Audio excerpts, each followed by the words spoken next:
Whenever you're ready. Okay, so it is 7:03. We will bring this meeting to order. This is the February 17th meeting of the Bristol Planning Commission. First order of business is review the agenda for any additional removals or any sort of adjustments. I have a addition. Okay, I received today a very large document from the Public Utility Commission, addressed to you, Kevin, basically saying that the Verizon tower, located off Moncton Road is slightly changing some of their antenna, in summary of the large document that they okay, sent. so we'll put that underneath administrative matters. We'll call it B. That's something that is just noticed to us, or? Basically from the Public Utility Commission. Okay, Yeah, if you get a certificate of public good, it kind of trumps any local. okay, anything else? Nothing, we'll move on to public comment. There is nobody on Zoom, is there? It's just Shannon. Just Shannon. Okay, so, move on to old business. First item of business is. I was saying I had to try twice to get in. Hmm. It wouldn't let me the first time. It just let me keep spinning and saying it was connecting, and then it never did. Yeah, so AZ did some rebooting, so it may have been part of it. Yeah, I started the meeting and then it was acting wonky, so then I left the meeting, but I guess it glitched. So underneath old business, we'll finalize the ADU flow chart. That has been a discussion going on for several meetings, and then we drop it, we set it aside through the holidays, waiting for some final input from those that know. So AZ's done a great job of creating this flow chart that covers most, if not all, aspects of how to process permitting for an ADU. Yeah. So, entertain a motion to accept that. I don't think we'll accept it probably as a reference document. It's not that we will control that document, or that we will control that document.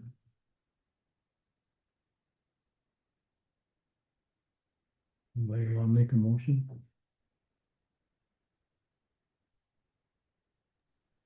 Brian, I'll make a motion to accept this as a reference document. Okay, does anybody want to second that? So Shannon made a motion to accept this as a reference document, and I'm looking for a second. I'll second that. Rob seconds. Is there any discussion? Yes. Okay, John. Yeah, I had a few things I'd like to discuss. Let's see. I'm looking at the flow chart now. There it is. Just want to make sure it's the same one I got here. Yes.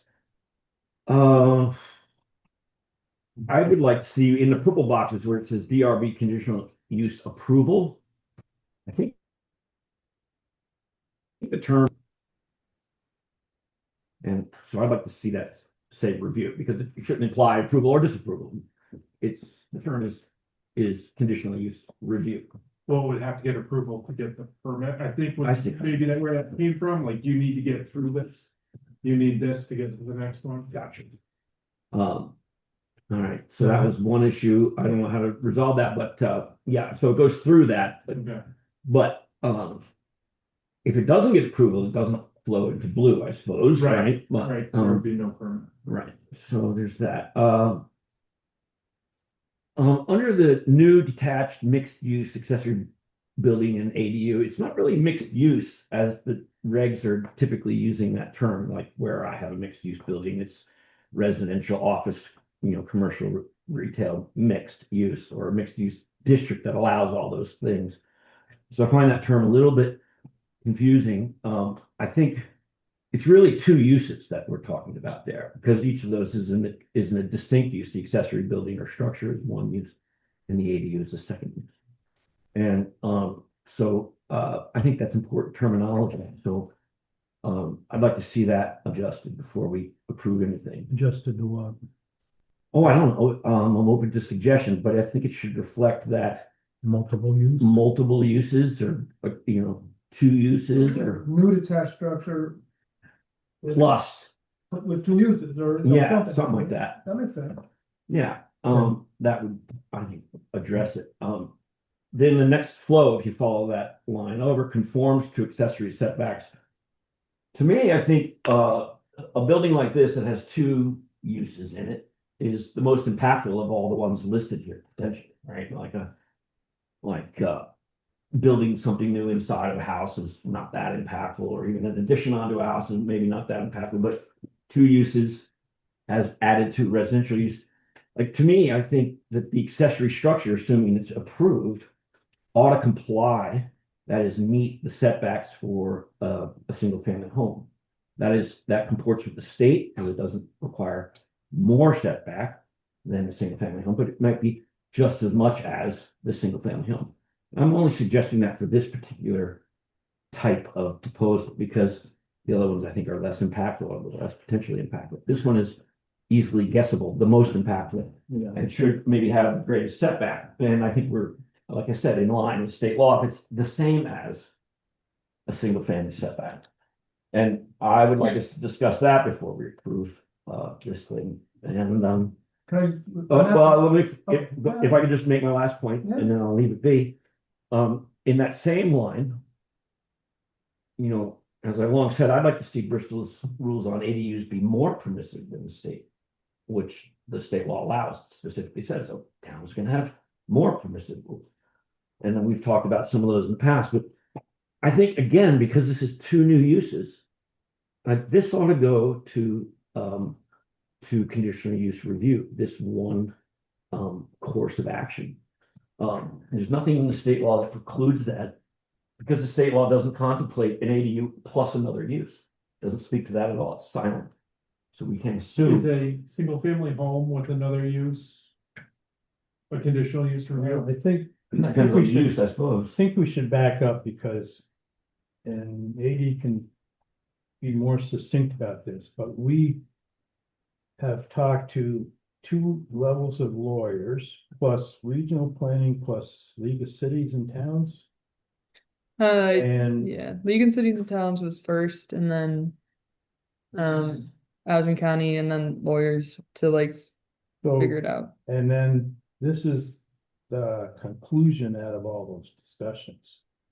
Well, I haven't seen anybody, and I have asked repeatedly to see the citation from the state that says an ADU plus an auxiliary structure can only be regulated as much as a single family home. I've read it, I just reread it before I came over. It doesn't address that at all. It only addresses ADUs.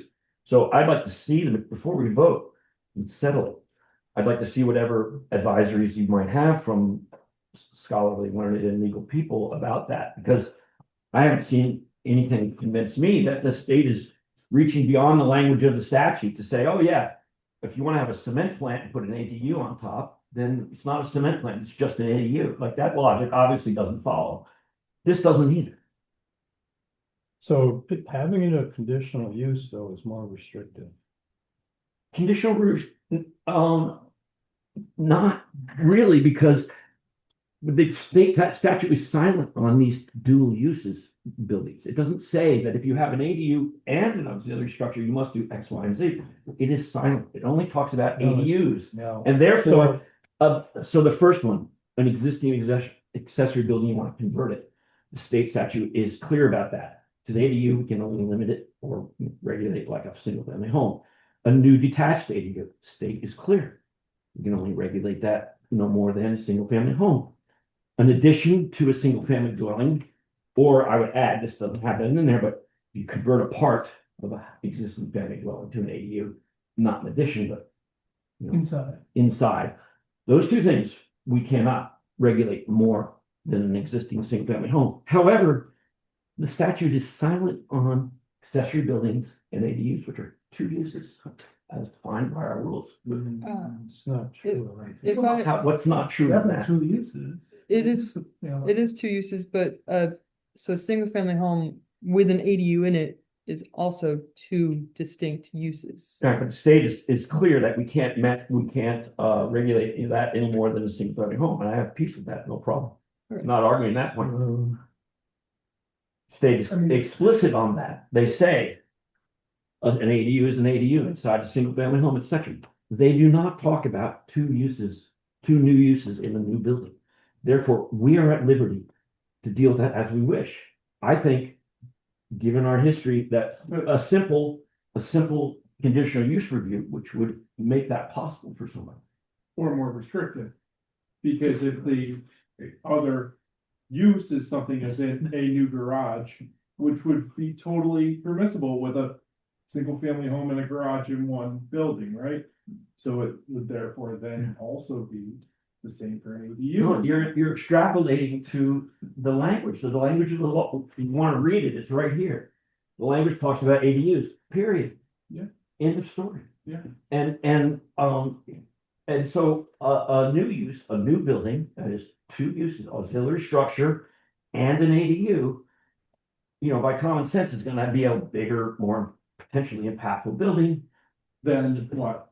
than a single story ADU. It's just an ADU, or a garage, it's just a garage. And so it makes sense in zoning logic to look to that prospectively most impactful development and make sure it's not overly impactful. So do our zoning regs currently require conditional use review for a multi-use accessory structure? Well, if by multi-use you mean two different uses, Well, that's. our that's what zoning I thought regs you were are talking- silent, our zoning regs are silent on it at the moment, although in the past they were not. Okay, so the past is the past now. Well, I understand, but there is guidance in the past, I think, and once upon a time, yes, they were explicit about if you ran into, so right now, Well, we've done this before. Yes. And the point is, though, I think your point can be that if it was in the reg in the past, then some people think this is important. And so it's not like it's never thought of. No, I'm saying this is intended to be a guidance document of, in these conditions, this would be the process you would need to go through to get, to make it happen. good right? idea, I like it. That doesn't, but this is not something that we can change anything in terms of the structure of our permitting process and put more requirements on. That's not what this is. This is Well- a guidance document of, these are the steps. We are not at the point of changing zoning regulations with this. But this is our guide, and I believe we should be guided by This, something that goes beyond. this is not our guide. This is to be used in, This for is, permittees, people seeking I understand permits that, to put in an ADU. That's who's using this, I understand that, and the and zoning administrator. I understand that. So this is not to put in new regulations or change anything. It should be very generic of, in this situation, you will need to accept the applicable setbacks and get a permit, Yes, but it can be done. I understand we're not talking about the substance of regulation right now in terms of adopting. You are? Well, we are putting more restrictions on. Well, this. well, Isn't the thing that you can't put more restrictions than the state requires? right, Yes. That's the bottom line, right, right? and so the state Okay, is wait fine. a minute, the state, as if I'm trusting them, the state apparently does not talk to this particular instance. You're talking abstract now because. No, it's in That's- black and white. No, and that's why I said, does it allow for a mixed multi-use with a single family home, The right? state Because if it decides- doesn't, in our regulations, if it doesn't, then we can't do that with an ADU. So in a the mixed state is use. silent about that if you're talking about the state regulations. No, I'm talking about our zoning regulations. Our zoning regulations are silent on that because if you remember the Then we history, need to and I, remain silent on it, on this as well. no, right? I think we should go for it, 'cause Therefore- I would like to have a more, let's Yeah. stop, let's calm down here a little. yeah, So you are questioning, let me get this straight. You are saying that we should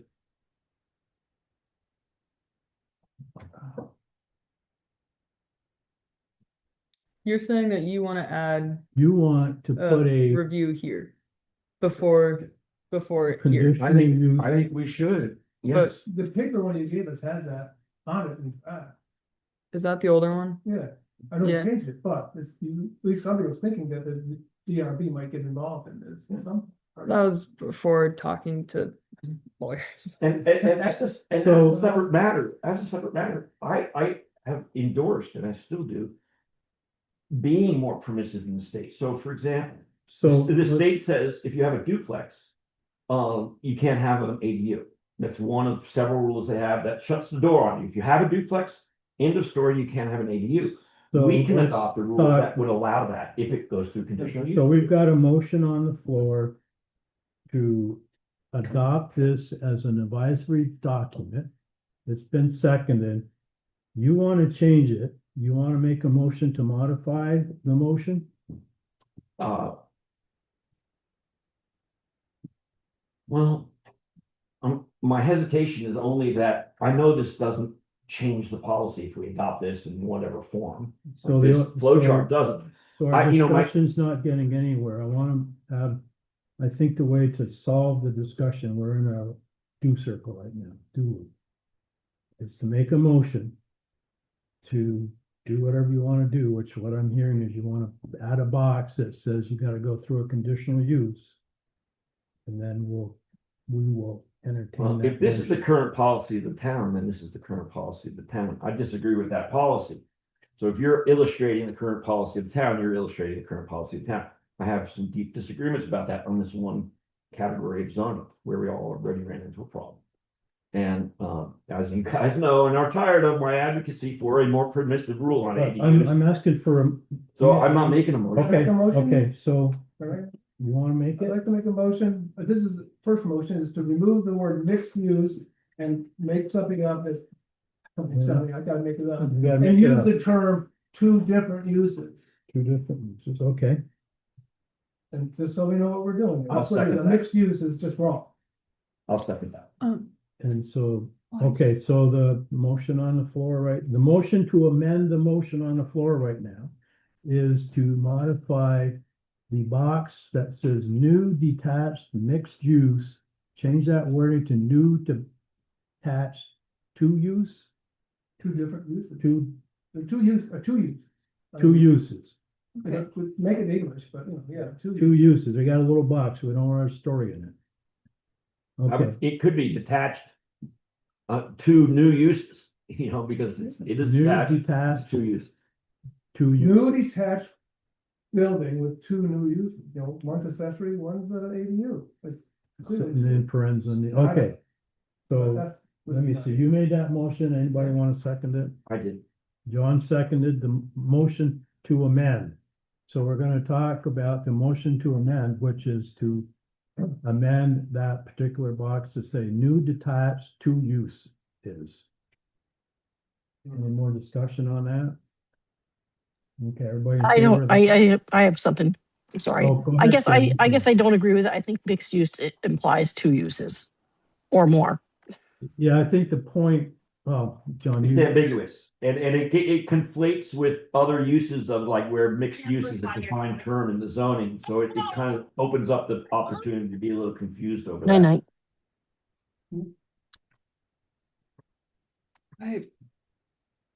you, you're, you're struggling with that? Yeah, because it's not, yes, it is two uses, which is a mix of uses. And this is intended for permittees as an advisory thing where we're just trying to help people guide through with simple language. And you're right, we have the village mix where there's many uses that you can do. And trying to get down to the level of the average Joe Schmo who isn't doing any zoning. The minute you start talking uses to them, in my experience, people go, "What? Huh?" And so Well, and that's what I'm happy to explain to them, but also it's helpful to use terminology that Two is simple, mixed is confusing. Mixed is confusing. Relatively, yeah. And mixed So- use is a term that does get used throughout the regs and So- it has a meaning. And two uses are about as clear as two uses can be. So Two the other, uses. the other. They could have, Residential they could have or- three uses in that though. They could have a home business, an accessory garage, and an ADU. The Well, if other, they had a workshop, it would be an accessory structure that could either be a garage or a workshop or what have you, and they would be doing their home business in there. I The think- business is, I think the other word that we had talked about in that mix was multiple. As opposed to two uses, would you, I mean, maybe. two is multiple- two, it's really clear. Yeah, Two what if uses. it's more than two not allowed? Well, three Yeah. or two or more uses. We got a little box, let's keep it concise. Well, two is a short, better word, it's shorter than mixed. Multi is shorter also. Yeah, that's pretty good. Well, But Take a- where is multi defined in the regs? If somebody is not a pro, goes to the definitions to find Well, that's out. the point. It's not. Two uses, it's two uses. How more simple could it be? What's a use? A use is a residential. Okay. What's another use? It could be a garage or a workshop. Those are uses. So if we're not gonna, so the motion on the floor right now, we have a question about changing the word to two uses. So how about new detached building with two uses, including the ADU? Well, you got the ADU thing in here, so it counts, right? ADU So the and motion, other? the motion be on the Okay. floor right Okay, now. okay, that's It's fine. new detached two uses. All those in favor of that motion, say aye. Aye. Those opposed, Nay. got two against two. That means I gotta do something, doesn't it? I'll say no. A vote for ambiguity. All right, Well, it's okay. right? What's mixed? I'm sorry you didn't win, Joe. No, but how do No, you so, say let's. clarity is clarity, let's- mixed is not clear. But then. So- you believe fine. that. This is a guidance document, guys, or Yeah. people, guys and gals. So you had another point that you were bringing up. Yeah, I would make a motion that we amend the first motion to so it reads the two purple boxes read DRB conditional use review rather than approval. Is there a second to that? Sure, so, Slim seconds, any discussion? Hearing none, all those in favor of amending the first motion to have the purple boxes say conditional use review as opposed to conditional use approval, say aye. aye. I can live with that. Okay, and those that say no. Opposed, one opposed, so 3-1. So we'll change that to review as opposed to approval. It's interesting. Is that all the comments you? It is, I'll just say Okay. before we vote on the larger issue, that, my endeavor will be through this commission over time to get some review for these higher potential impact uses, this one in particular. And so maybe the flow chart would change once we do that. So, I'll let that lie since this isn't policy. It's a guiding document, and I think Daisy, never mind. Yep. All those, any more discussion on the motion on the floor, which is to approve this advisory flow chart? Can I just With- put in just a comment now before it's all Sure. away? Go back to the first box, or any of these with the two, when you have the two uses, this requires almost, you're going to have normally a two-floor structure. So this is why it's much more impactful to neighbors. We look back to our famous example, if they were on a one-story, yeah, the people I know, it saves them a lot of grief. But there's a large two-story building overlooking other people's backyards, etc., because you put them together. This is why I want it, like the conditional use. And So the conditional use phrase, we put yeah, that. that's, put that. it's like, I'm just commenting on the Okay. situation. This is just a way to visualize why it's important, Um, potentially. so, let me see, where are we? We're gonna vote on the motion to accept this advisory chart with the modification that conditional use approval will be conditional use review. Is that everybody's understanding? Does that include also the ones that say waiver, or maybe you've changed them all? No. So there's two. Okay, There's two. okay, fine. All those in favor, say aye. All right. All those opposed, No. you got 3-1, it passes. Okay, made it through that one. Wait, are you also voting in that? Because 3-1 would not actually 3-1, pass. I don't have to vote. Yes, you Chair do. doesn't vote unless there's a tie. But with a quorum of 4. I know, but Do we have a quorum? there's no 4 votes. So I have to. I'll vote yes, then. I'm just the I- biggest, yes, there's a quorum, but it wouldn't carry with just 3 votes because that isn't it, right? Well- Sorry, I'm also thinking about DRB. I think My that's bad. correct.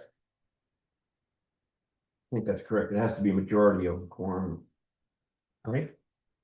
Majority of the board in a quorum? No, it's the quorum that matters, right? I think. Majority, yeah. The quorum that matters. Laws operate that way. Otherwise, we would Right be or in wrong. trouble. We had to. Right or wrong, we would, when I first came. Either on- way it carries, I just, So this is an aside, but when I came on this board, the membership was so thin that one person said no, it didn't pass. Yeah, that's the trouble, right? Could we, just before we move on, and I belabor this very, very little, but just because I am interested in whatever guidance you guys have gotten around this issue of the state law and ADUs. If you have guidance, please share it with us. Shouldn't be constant. I shared the memo from Jim Carroll. Oh, then I missed that. Okay, All right. When was that? I'll go back looking for it. I will just send it to you All right, that'd be tomorrow. great. There's Thank been you. correspondence with Brown too, right? Yes. Yeah, I'd like to see it all, please. If you don't mind. I And- mean, with Kevin, we're in person corresponding. like when you talking. Yes, so I can't give you anything. General Well, survey. it might be handy, might be handy to have an opinion from the town attorney about whether that. Jim Carroll is the town attorney. Oh, Jim Carroll is not. No. Jim Carroll is, Jim Carroll, yes. very good. Thank you. I mean, Kevin Brown is also the town attorney, but I try to keep him separate from development. Yes. Okay, let's move on. General survey, finalize and approve the public distribution. I put all the feedback into a document. And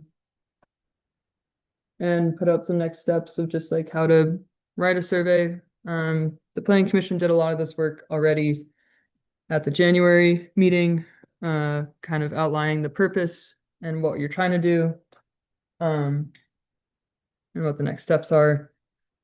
And so for this meeting, kind of wanted to just go through these steps, make sure all the commission members were on the same page about what you want to study, what are we measuring, going through that, to then get to really what questions do you want to ask. And that first step here would be planning the survey. But first to just summarize what I took out of the January discussion was an overall, the purpose would be to gain an understanding of the residents' current attitudes and feelings and perspectives, and to offer an introductory step to the planning process that will drum up encouragement. The format would be a qualitative survey that is short and simple, but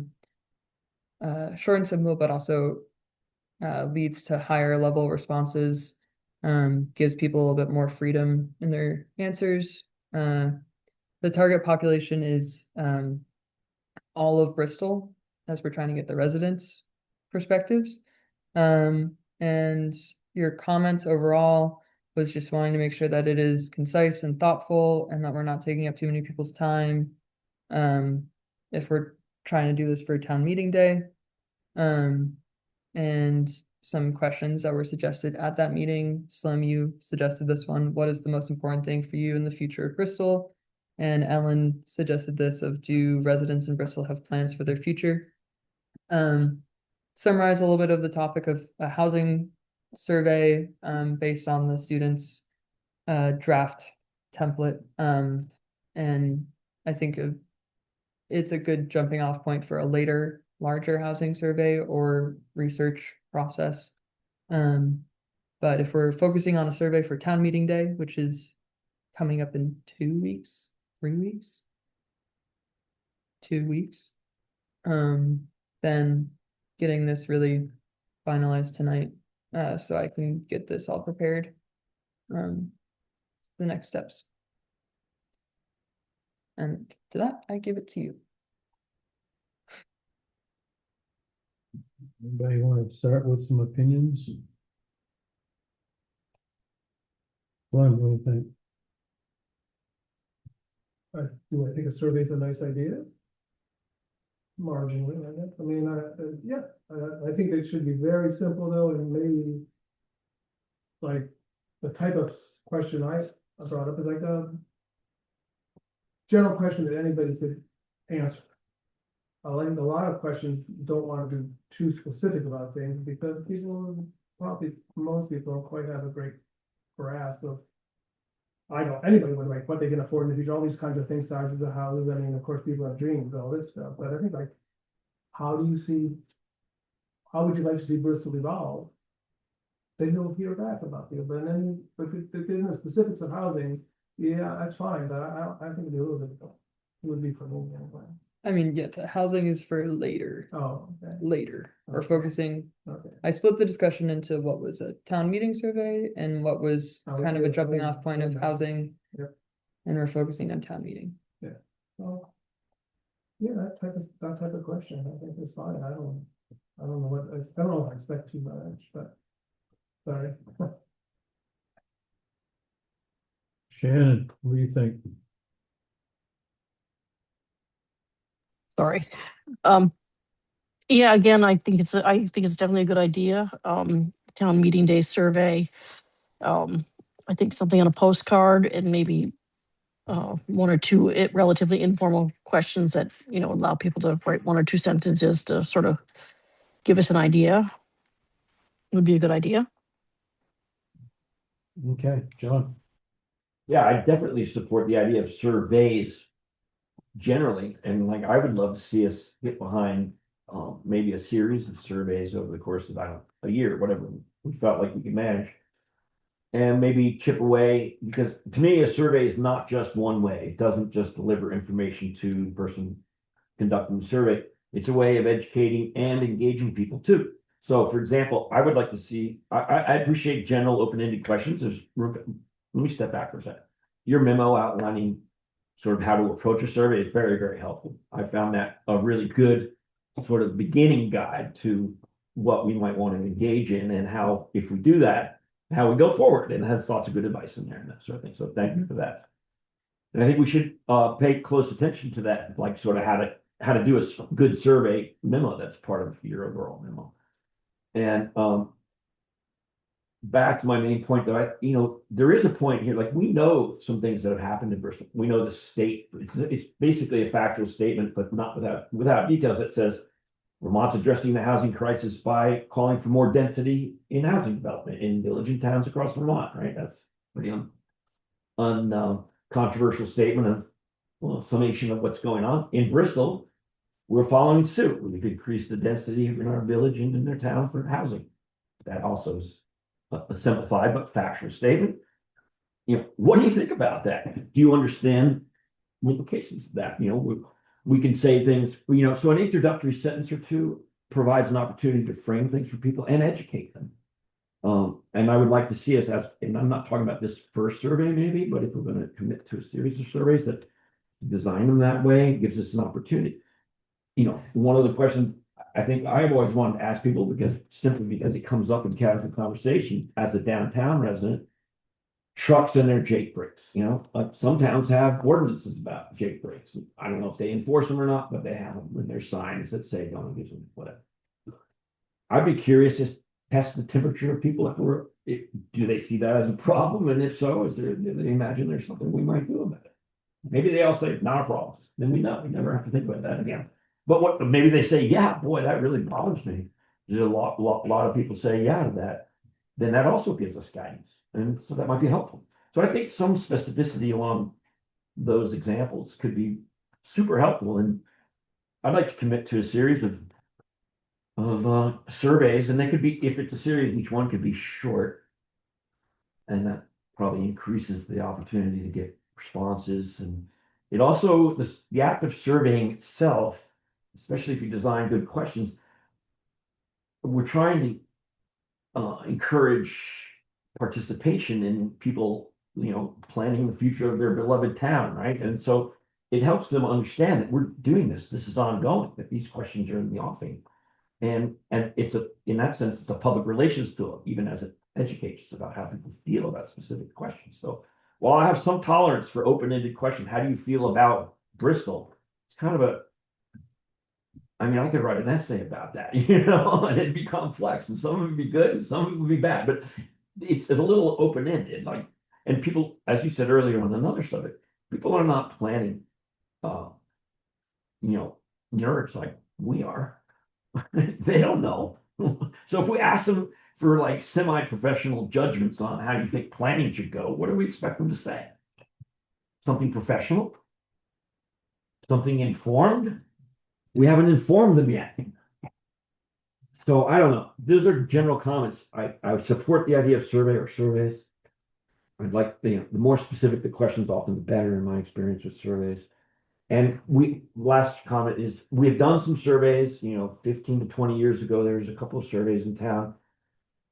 I would love to retest some of that. Just one example, there was a point at which, because it was a going issue back then, it had relevance and people were attuned to it. Do you want more heavy industrial development in Bristol? Do you want light development and remain more bedroom Are you talking community? about the 2006 survey?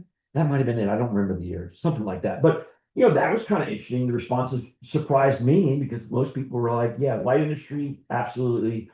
More residential, sort of commuting community, yes.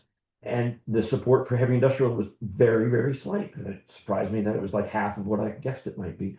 Anyway, so those are very revealing answers. Anyway, we can revisit some of those questions maybe. Yeah, I very much hear what you're saying, and I agree that the planning commission should do a series, and that's part of the community assessment planning process, and something we will get into once we get a consultant and once we start identifying what are the hot topic issues for people.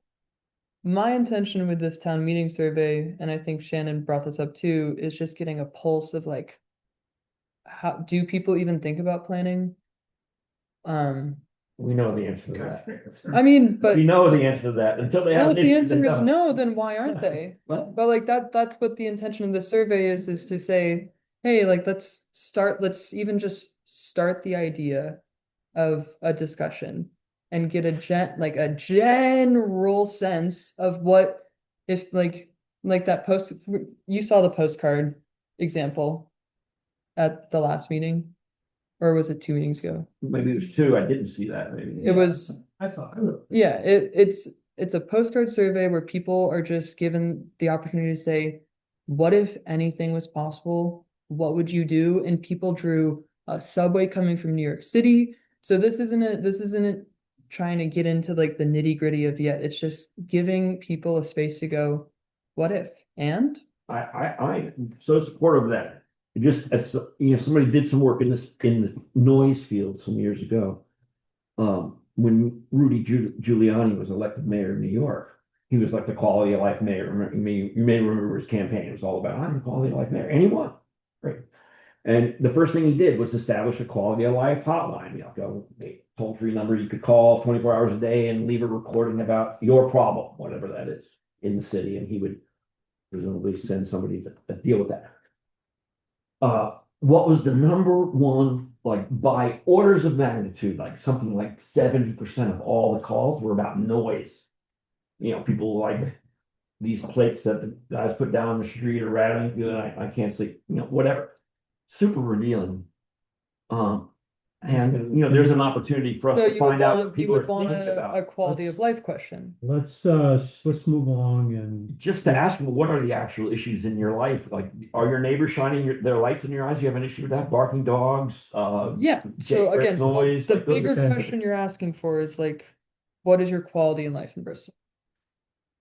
Well, I'm asking more What bothers you? specifics about quality What of do you life. like? What bothers you? I mean, Yeah. simple question. Yeah, I'm just trying to get to your Okay. overarching question because I hear your specifics. Yeah. Well, I I'm think, just trying to understand like what the in terms of this town meeting survey, Yeah. what your overarching well, I think the opportunity in the town meeting survey is to provoke people into caring. Like, you know, and that would be what's at stake for them. And what's at stake, for example, is if your neighbor is going to build an ADU, you have something at stake. so John, you've been talking for a while. Rob, do you have anything to say? I think with this survey, and if we get into a series of surveys, it's good to get the temperature on development and how it relates to the town plan and with the town plan update coming up and what everybody thinks the future of Bristol should be. I mean, that's kind of what I saw as what this was intended to be for, so I think that's what it should be geared towards. Got a one question postcard, that's. Yeah. So these two questions that you had referenced before that Slim and Ellen. Slim and put together, I think those are great questions for a town meeting survey myself. I think there's a lot of work to do and I agree with what I'm hearing this isn't a one and done sort of thing. It's like a engagement process, if you will, that will go through the whole planning process as we work through it over the next year and a half or whatever it is. I would beg to differ that people aren't planning or thinking about planning. Maybe they're not doing it in the traditional ways of a planning commission or regional planning commission, but people have a lot of thoughts about what downtown is or should be or might have been or could have been.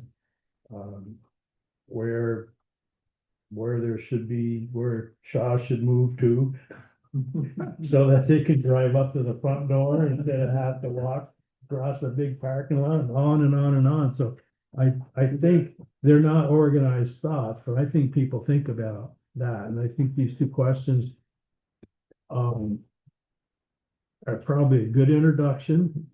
And I don't think we want to get a whole lot. I don't think it's as important to get a lot of conclusive information out of this, but just see where the scatter is and make it the beginning, if you will.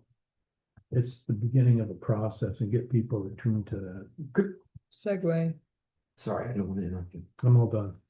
I think the two questions here are like, honestly, just to be fair, I think they're so general as to maybe be, you know, of limited use, whatever the answers are. But, you know, maybe there's a way to focus it on like growth. So adding one word to one of those questions, for example, about the future growth of Bristol would kind of change the emphasis of it, for example, so what is the most important for you in the future growth of Bristol? Then at least we framed it. I mean, you know, I don't know, but I'm interested in more guided impressions of more guided things. Like, you know, To jump back, I think, and you're absolutely right, the answers are gonna be all over the place. But once you start trying to focus that question on growth, there may be people, and who knows how many, that don't want any growth. I'm sure there's a percentage that don't. And They've always lost because growth is inevitable, like the sunshine. Yeah, but if you, to have this introduction question, and my point, tried to say was you'll end up with inconclusive evidence. Or you will not be able to conclude, but it will give you a scattering of different Yeah. potentials and I mean, stuff. running a survey that's designed to come up with inconclusive results is not a good way to start. It'll give though, I think, if I may interrupt, the ideas of where you wanna focus and make it. And ultimately get an answer that will be more. It can. I think these two questions could be somewhat improved or augmented with a couple of additional questions that might begin to define a little bit more for us. Otherwise, it's kind of like anything goes, and that might be okay. And maybe there's some good stuff that comes out of that, but it's a missed chance if we don't more consciously lean into that, I think. That's all I'm saying. There's no bad survey. You know, there are bad surveys, there are misleading surveys, but I mean, like more knowledge is generally good, but general knowledge is generally only generally good, and specific knowledge is usually better. So that's my general point. You know, I don't want to beat the dog, but I just think a survey takes work. I mean, you probably ask us for volunteers, and I would volunteer to collate or whatever, bring them together somehow, process them so they're meaningful. That's a lot of work. We're going to do that work. Let's make it be really meaningful. Okay, something that clear up for me is that somebody say you want to have a series. Now, town meeting is a beautiful time to start that series. What's the next, where's the next place? We're gonna actually get a bunch of people that will answer this simply. The Okay, next step hopefully answer it. would be, this is what I proposed to y'all at the last one, is that the planning commission needs to figure out your public outreach strategy. Yeah, If multiple surveys are part of that, then that will be part of the community assessment that leads to the development of the shared vision, that leads to then determining your goals and objectives. So that's, yes, like, I agree with both of you that a series of outreach and surveys and engagement is something the planning commission should do and something the planning commission will do inherently. but once again, town meeting is a very great opportunity. Mhm. A lot of people are there at one time. Mhm. What's our next very great opportunity? 4th of July? I don't think that's. Well, I mean, the planning commission can set a date to do a town hall. It could be focused around when we're taking up issues. So for example, let's just say, oh, in September, we're going to be talking about this aspect of the town plan. We'll get ahead of it a little, like there can be a survey around those issues, and that might generate a little interest or curiosity. I'm and saying, give us are we some mailing information. people all these postcards, or are they gonna come and how are they gonna get the question? I leave that suggestion to Hasty. How do we That's my distribute? question. How? Yeah. That's not set. Yeah. Yeah. So I'll But, tell you right now, postcards to the mail will become cost prohibitive. Yes, I agree. Right, that is exactly what I'm thinking Yeah. also, so how are we going to do it, because to make a statement that, oh, we're going to just have 3 or 4 surveys, whatever, well, we gotta know. You have to know the mechanics of Right. this before we even think that idea. Yeah, and I hear you, and I agree that we need to do that for future surveys down the line. This survey for town meeting. But knowing or not knowing how this is gonna go in the future would help me to know what kind of questions to put on our first survey. Like, Kind of, because I like these general questions, but I would expect then a follow-up survey that would help, like that, that's what I'm saying, where are we gonna get the information that's for survey to the people? Besides town meeting. We'll take it to the people. Take it to the people. Well, I think. The next best one is in November. My point. Yeah, And I think Shannon was gonna bring up a point. I was gonna say the next best opportunity is gonna be in November at the election. That's your next best opportunity. and that's a little too late. I don't disagree, but that's a way to get to a lot of people that you wouldn't see that might even not come to town meeting day. I So also- and this will be biased information, but probably the most successful way for us to get information will be electronically. Yeah. You know, through front page forum, email list, if there is such a thing.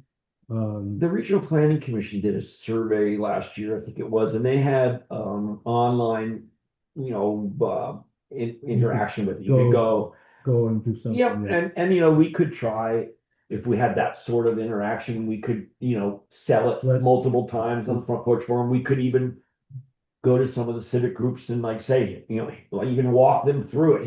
Here's my computer. You sit down and there's 6 questions here for you to fill out or whatever. Like we could, I believe in working, you know, like if we're going to do it, because surveys mean the most when you get the biggest response. Um, you know, if we're going to commit to it, then I think we commit to it as a committee and we make it our business to push it out there. Because we want to get, you know, what 600 responses would be sort of like a really good response rate, I think. I think that's what we got in that 2006 or whatever it was survey. It was Yeah. 600 or 700, and we felt like, oh, that's a really valid subset of people, so we felt some confidence in it, you know. Yeah. So let's circle back, it's 5 of 8, to what we want to do for this town meeting survey. Are we happy with these 2 questions? I liked, you know, if I, in the example questions, the last one of how would you like to see Bristol develop as a community? I felt something like that, if we have one worded with future in it, you know, plans for the future of Bristol, and then one worded a little differently to elicit a different thought. I thought something like that would be helpful. Develop's a good one. Yeah. Cause it, whether it's actual development or in terms of progress and change into something else, that sort of development, it can elicit different things. Right. I mean, this question, what do you think Bristol should prioritize in coming years, is very similar, at least in what it seems to be getting at in as the 2006 or whatever survey where it asked, do you want to sort of stay where you are, bedroom community, That's what I based more on. of this development, more of that development, and that's kind of the same thing, except this lacks the sort of suggested answers that structure our response to those answers. And so like, that's a perfectly good question if it has a multiple choice sort of thing. Check any and all that you think. You know, you can check all boxes that say, yeah, heavy industrial, light industrial, and residential, or done. You know, I don't know. So am I hearing that our suggestion will be to, or our preference will be to use, what do you think Bristol should prioritize in the coming years? And what would you like to see Bristol develop as a community? That's a survey question. How many are we gonna get on this? Two. So this is a good segue. This is just a draft example of what I thought the format would look like. I did not finish my sentence after questions, but and I do think it's important on here to have a small section on demographics, just so we can get people's names if they want to give their contact information. Also just to get like a general, like, how long have you lived here? It's just like a how We're not forcing them to have a name now. Yeah, they don't have to answer any of that if they don't want to. And as long as you have the space, could you say there, do you rent or own? That's a very interesting I part mean, of your yeah. suggestion. And if there's room, to me, that's also very telling. Like Yeah. that one bit of data is to me very interesting. And if it feels like, I'll leave it to you if there's room here to do that.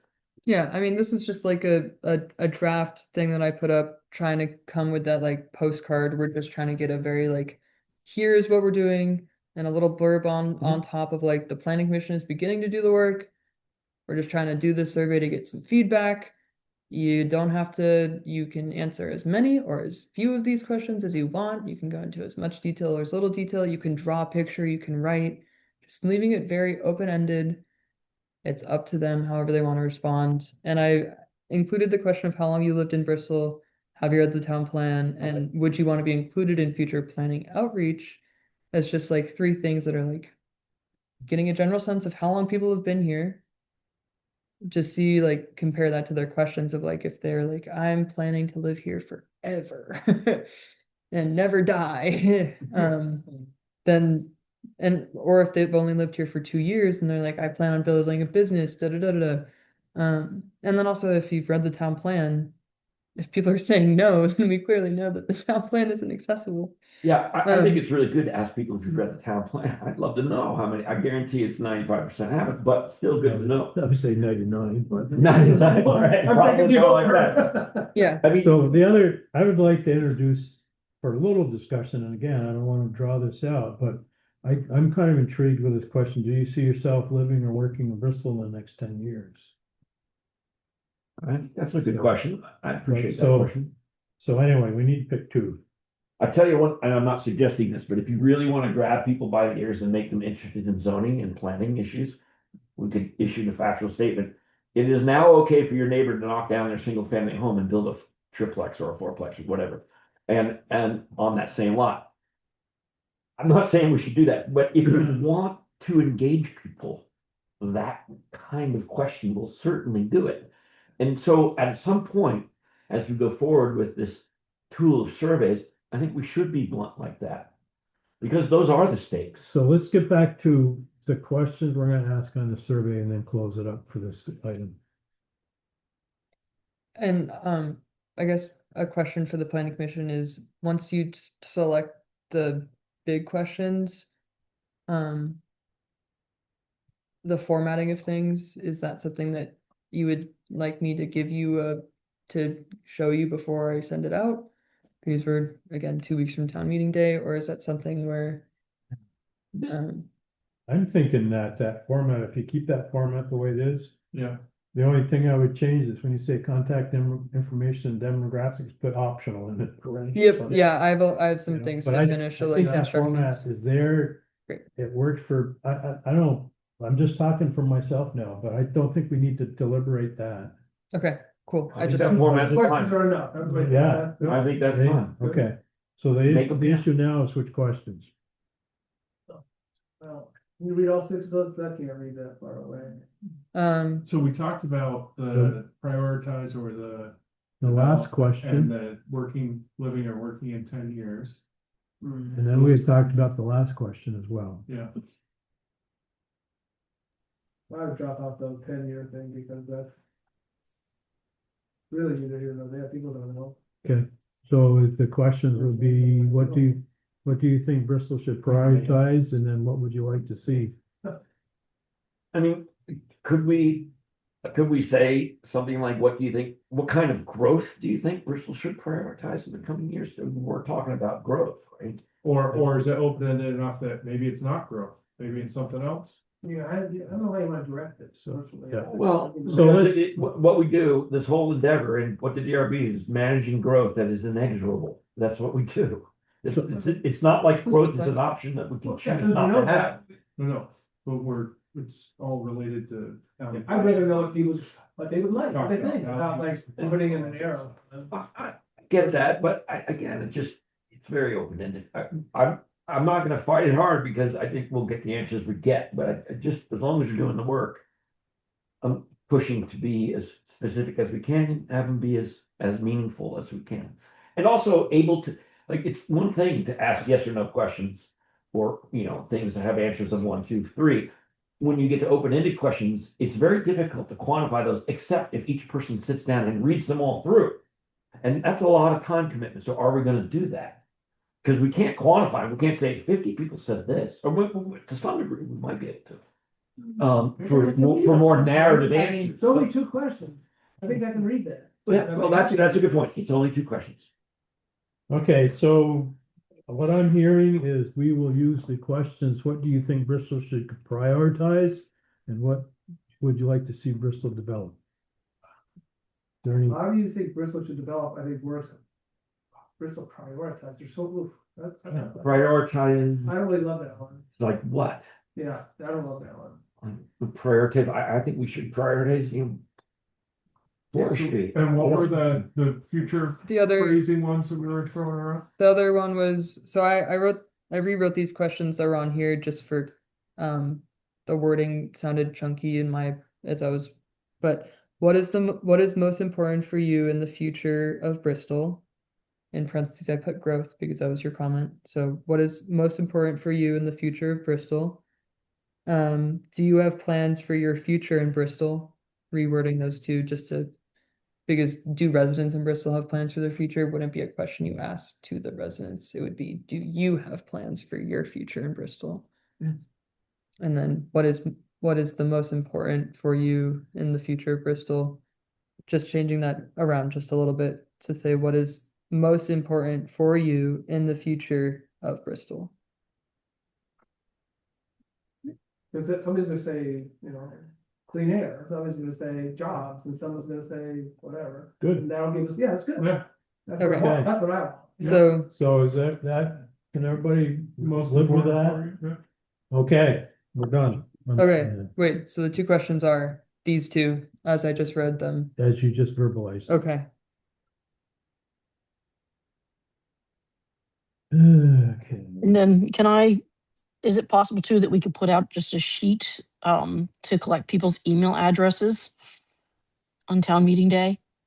I mean, it Yeah, used to There be, was a- didn't the Bristol used to send out a newsletter or have one on their website that you could click on? Am I yeah. remembering that wrong?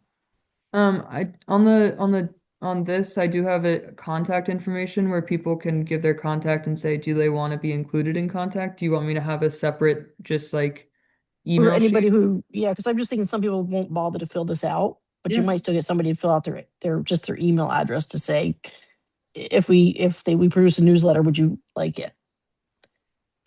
And yeah, maybe not, maybe it doesn't make any difference. I just was thinking that not everybody's going to pick this up and want to fill it out, but yeah. I can several do that. people will. And then also just to speak on, there's a question of how are we getting this to people? The format will be a physical postcard style survey at town meeting, but then and also I'm gonna essentially put this format onto the Microsoft Forms, create a QR code, put it on a flyer, and post that around for on town meeting day and let it run for about a week, maybe two, just to get some additional feedback from people that aren't attending physically. Good. Unless, I would ask that you track your distribution plan, like, oh, I posted the front porch forum 3 times or whatever. okay. Just so that if we go back to surveys in the future, we can see what did or didn't work. Mhm. Right? So if you put it on front porch forum 500 times, you'll get 3 answers. Maybe there's another way to distribute it. So if you would track that effort, please. Yep. I frankly, before we go do these kinds of things before, this one to me feels a little rushed, but I'm at peace with it. But you know, when we do have the engagement of this consultant, like we need a full like public outreach plan that should include surveys and other things, as you said earlier. And this feels like we're ahead of that boat. Like we got the cart before the horse a little bit, but town meeting is an opportunity. I get that, but we might get 100 responses from town meeting if the weather's not bad that night, Yeah. person visitation. Yeah. But then, it's not very useful until you get to a certain percentage of the population. So Mhm. you really want to have like 600 responses to have some sort of viability. I'm not saying there's no use out of 200 responses, Mhm. but the more the better with surveys, right? And the closer you get to a proper sampling margin, like you have, and then, there are certain, nothing, you get, what is it? 1,200 responses, you get a sort of statistically accurate sampling, right? Yeah. So, it matters how many people respond. So it matters how you push it out there and then sell it. Okay, let's move on. Next item is a discussion about the continued discussion on the focus groups. And the organization in their organization regarding open meeting law. Apologize, this took me to today to get out to y'all. Yep. So we can just walk through it. I reached out to VLC 3, not 3, that's the old IT department that we had. VLC, whoa, whatever. Vermont League of Cities and Town, to ask questions about how focus groups would be impacted with town meeting, open meeting law. Wow. And essentially the feedback I got from them was a little, they said, it could go either way. It depends on how you structure your focus groups. If you keep it informal, where less than 3 people are meeting, and you don't have a quorum, then yes, it would be fine that the planning commission meets in these informal groups. But it would be very informal, which would, I think, could result in some question marks and some of the concerns you had of like not being involved in discussions. And then there's a more formal structure where the planning commission actually votes to establish essentially subcommittees and members are assigned to subcommittees. If that was the path taken, then each of those subcommittees would essentially be its own mini planning commission and it would have to comply with open meeting law. But that would make the work sessions a little bit more formal, compliant with open meeting law, and I think would actually overarchingly achieve the goal of being more publicly engaged if we go the formal route.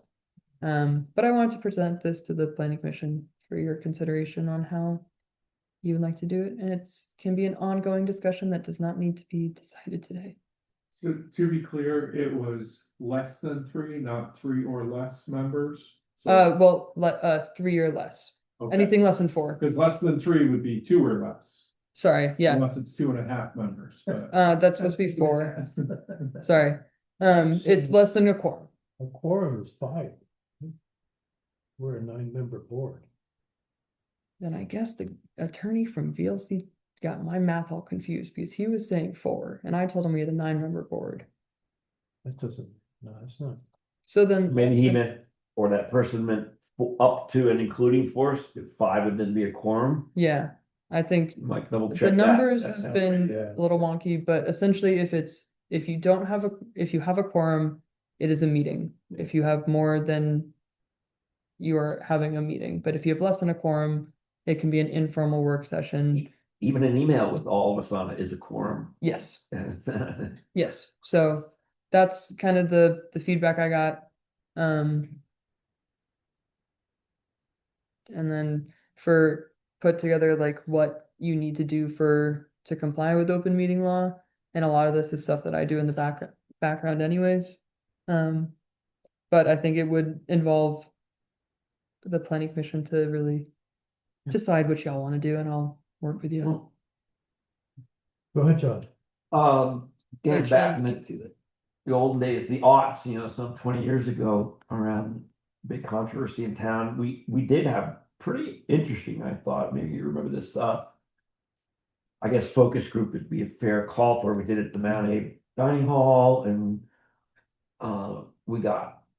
there was like 100 people there. It was a very good turnout, and all the zoning board and companion commissioners went. I think a lot of the select board members went. And so we sort of having that, and it was like round tables, and we had a facilitator, and so instead of like having these split groups, like meeting different times or whatever, it was all kind of done simultaneously. It was kind of efficient because it was one long day, but we had all those sub conversations that day. And we had mediators, and it all happened one day, and so then we got to react to the one day with the data we gathered and the input that we had from these focus groups. Just throwing it out as an alternative approach to focus grouping, which I support.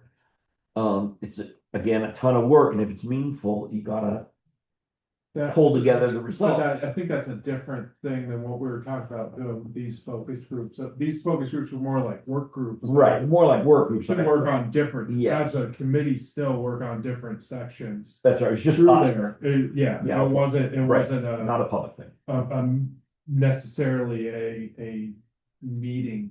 Right. And that's where That's where I jumped on the shark right there, but yeah, for us, we're talking.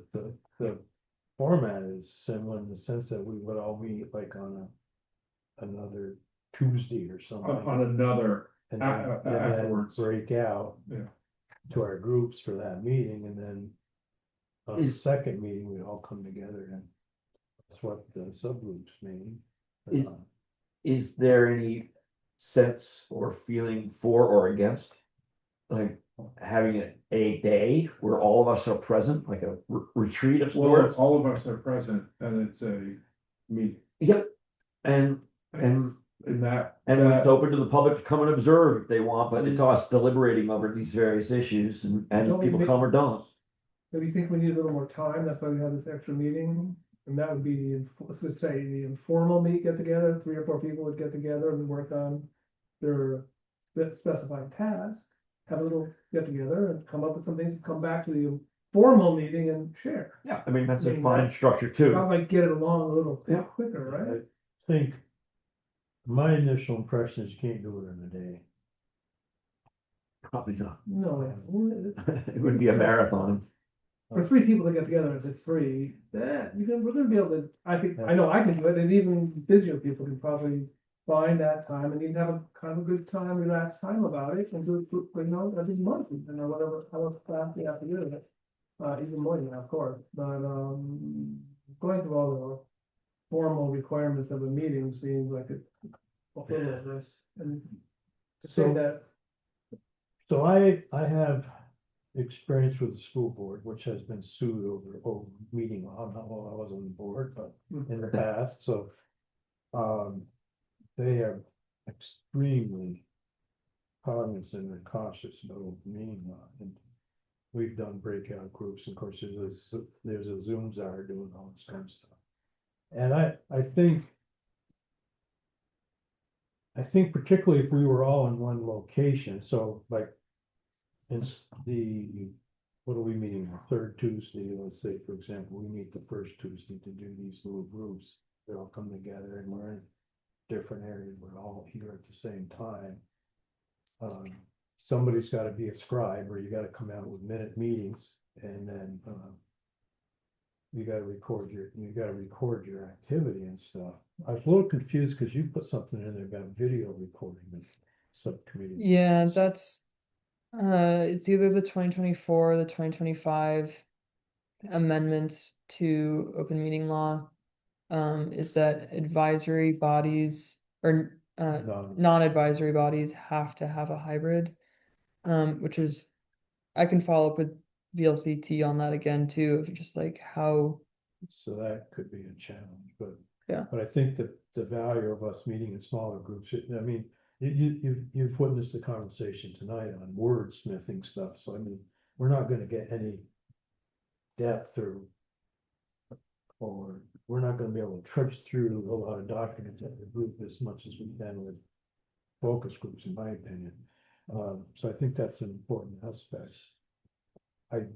And to me, open meeting law, it was something that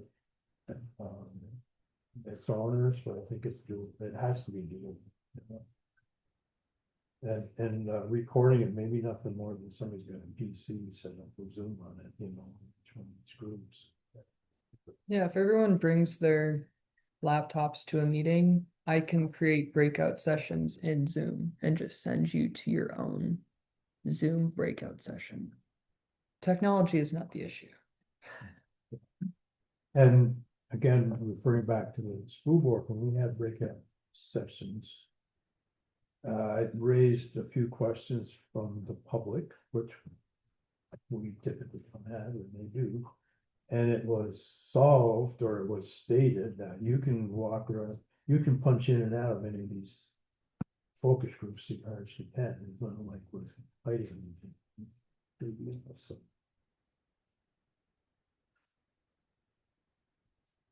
Put it as a discussion item tonight, just so we can keep on having this, but So another thing I will add, and at the risk of sounding like an egotist,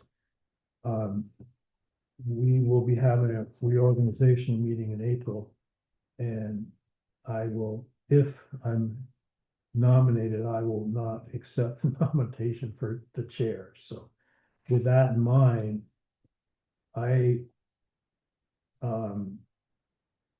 will remain a player, obviously, because I still am appointed, but I don't want to sway.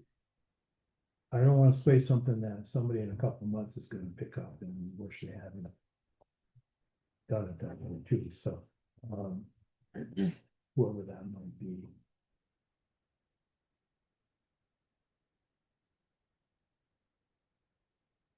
I sent you too many emails, didn't I? I've done this for 5 years. That's a good contribution. That's the And I'm that's the full term, you know? Yeah, I have to also just add that whatever service you've done on the school board or boards, thank you, because that is probably the hardest of any committee in any town. And I always stay the heck away from it. I don't have kids in the school, so it doesn't matter to me in that sense, but man, I watch those meetings sometimes and they are a tough. lot of emotion. So anyway, I don't want to get too sidetracked. But, Yeah. Yeah. so I think, like I said, AZ and I have talked about this at length, and I think the way to crack this town plan nut is to, get some subgroups going and then bring condensed information to the larger group for discussion and improvement. And do you mean sort of like to flag issues that the larger group should talk about? Like, oh, here's something in this section on And whatever, bring proposals together. and Yeah, actually then go But- forward but and like, not go forward with it. no, but like You would flesh report out a back couple and options say, or Oh, yeah, something. so Yeah, I don't know, I got you. personally, I don't know if I would put any sort of restriction on the subcommittee. Yeah. Anything that comes out of that subcommittee, at best is a recommendation, Yes, of course. you know. I and- just wanted to know what the work product of that would be And- most helpful for the larger group. And then the larger group can fess it out, and and the larger group for that matter could be saying, hey, you didn't pick up on this or that, or. Sure. Yeah, I mean, I think it's a good, it's just, good approach. it's just a mechanism to get the bulk of the work done. Break it down a little bit. Yeah. in the interest of time, because if Yeah. we all go through it together at the Yeah. same time, we'll get a third of it, right? Then we will, if there's 3 groups working That's right. the same way. Yeah, I got a timeline I'm keeping all to. And if I'm not mistaken, and I think, on this, the state statutes have probably changed since the last time I read them on this matter, but once upon a time, we did not have to change the town plan. We only had to review it to consider whether we might recommend any changes. If the planning commission decided for whatever reasons, we don't want any changes, that's a legit proposition to the select board and therefore the public.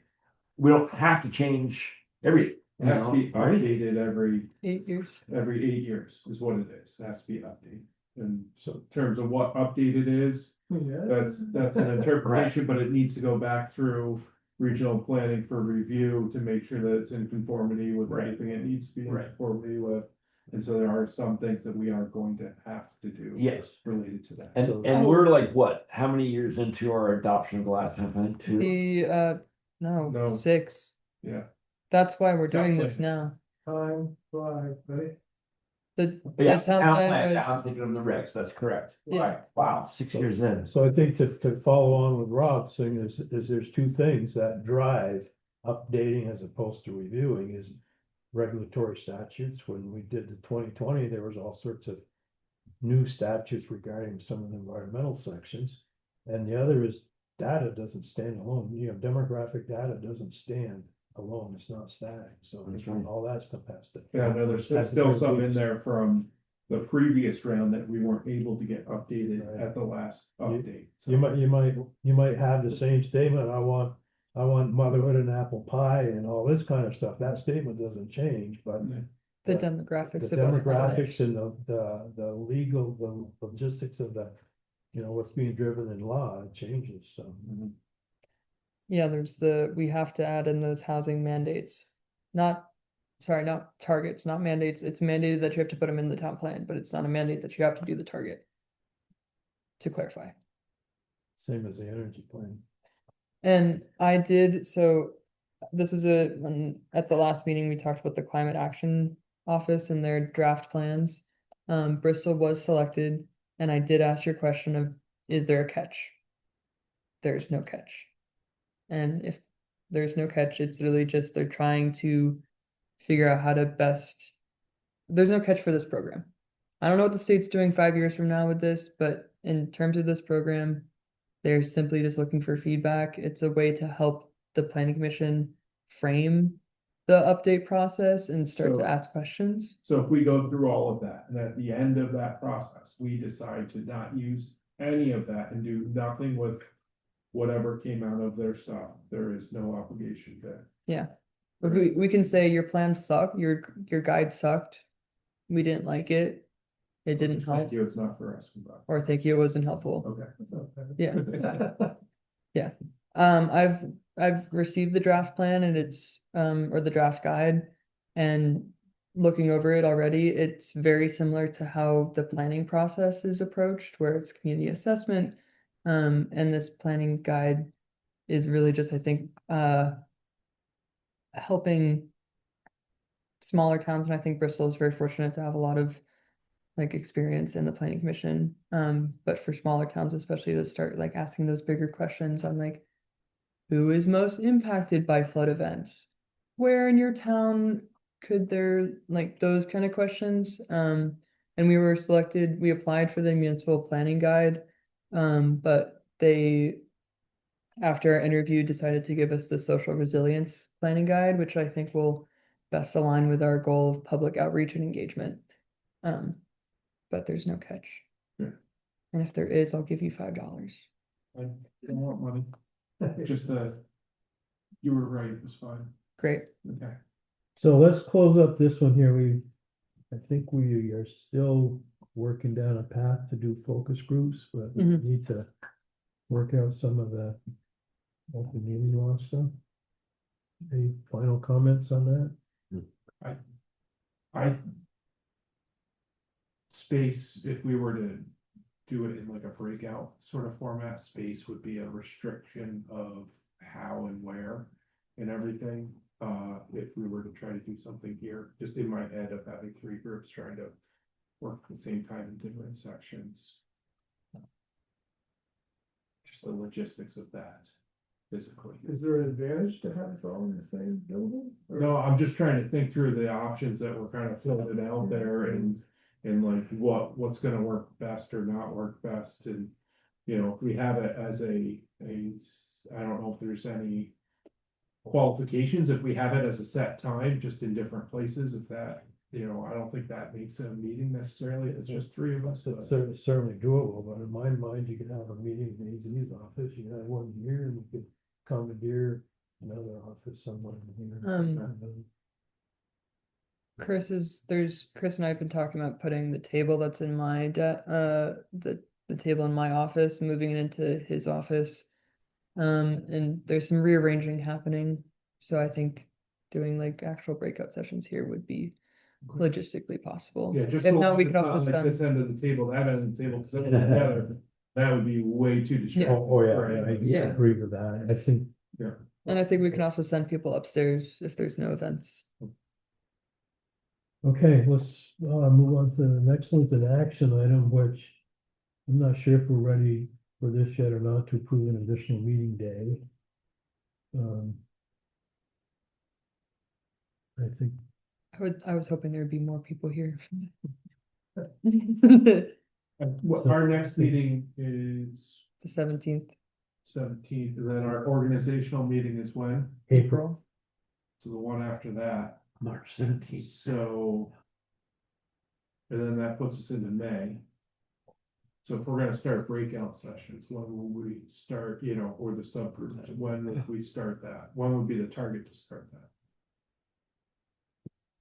I mean, I think the goal was as soon as possible, but Because right now we're on a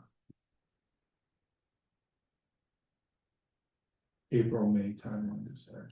yeah, yeah, I think May would work. Shoot for April to give.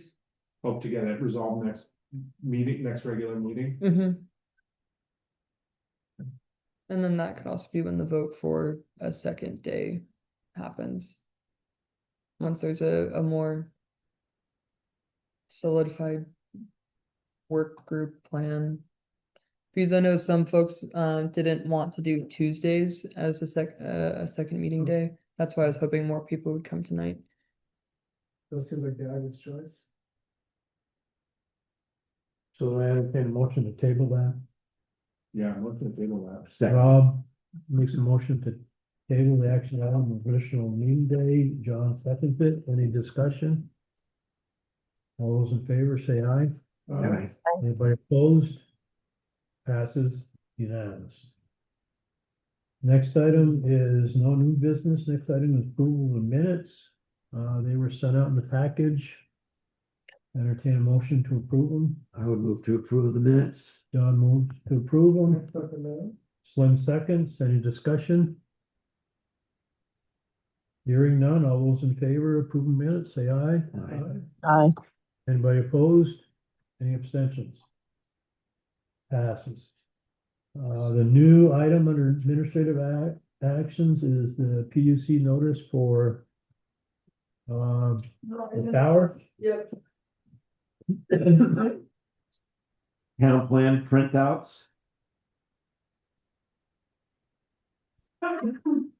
One day. Excuse me. Do you need one, John? I do. Oh, okay. I can print that up here.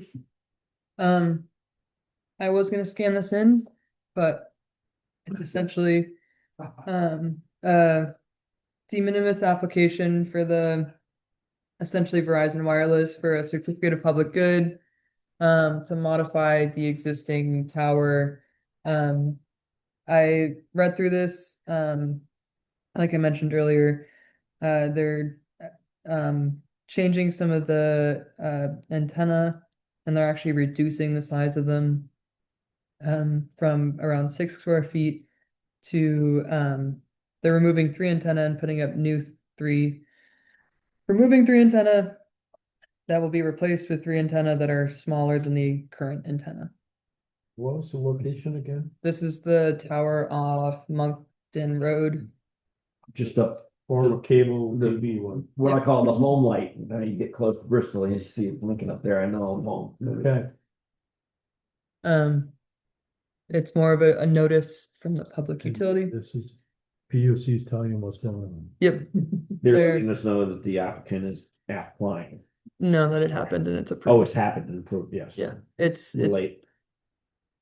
no, there's Got no input with that Yeah. PUC. yeah, there's no late. It's just Just hello. You can holler out. Hello, here's reality. They'll smile at you. Yeah. Well, I Okay, mean, just for the record, there is a process by which towns can participate in PUC actions, absolutely. If the select board endorses it and the towns can render an official opinion of PUC, we are not powerless in the PUC. Town has to get behind it, select board has to authorize it, and it has to come from the town officially. But we absolutely have a say in things like that. Like if we'd all been on our toes, that wonderful solar development across the river, 30 acres, it's great. Millions of dollars of infrastructure, I'm sure, and I'm sure they generate millions of dollars of electricity, lots of that economic activity, but their tax rate's only $25,000 for the entire development over there. I paid more for the Bristol Trading Post on 1/3 of an acre, and by substantially more, 50% more. And so, like, if the town had wanted to participate in the PUC process, maybe there's a pathway for us to talk about that. But there are ways for towns to have say in PUC. so let's go to public comment. There's nobody on, is there? Okay, entertain a motion to adjourn. So moved. John makes the motion, anybody Second. second? Rob seconds, all in favor, say aye. Aye. Aye. Ayes have it. Very That was much. the easiest vote. Shannon. Shannon, Yes. before you go, do you wanna print it out copy of the town plan? I actually printed out, what I would like though is a color copy of the maps. Oh, absolutely. That's, but I just printed it in black and white, but it's, Yeah. I can read it all, but the maps are really hard to read. Of So course, I that's that was the only reason I didn't want to print it to begin with. Is I have a black and white printer. I will print the maps for you and I will print a copy for you. Yes, please. Okay. Is it a bound thing or is it just loose? Well, It's paginated though, right? bye, Shannon. Thank you. Bye. I did mine binders.